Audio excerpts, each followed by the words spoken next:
Casting couch का बंद झालं आम्हाला का दिसत नाही? आणि प्रत्येक वर्ल्ड कप मध्ये काहीतरी स्पेशल होतं ना, प्रत्येक वर्ल्ड कप मध्ये काहीतरी वेगळं होतं. या मागच्या इलेक्शनला घडल्यानंतर ते 80 तासांचं आपलं सरकार होतं, त्याच्यावरती काहीतरी करायचं पण होतं.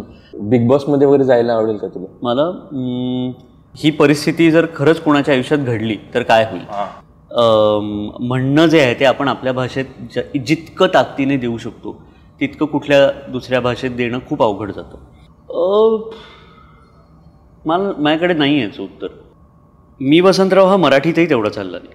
13 कोटी मराठी लोक आहेत, त्याच्यातले 10% लोक जरी त्यांनी चित्रपट बघायचं ठरवलं तरी कुठच्या कुठं आपण पोचू. डिव्हाइड आहे पुणे मुंबईचा प्रेक्षक आणि बाकीचा इतर महाराष्ट्रातला.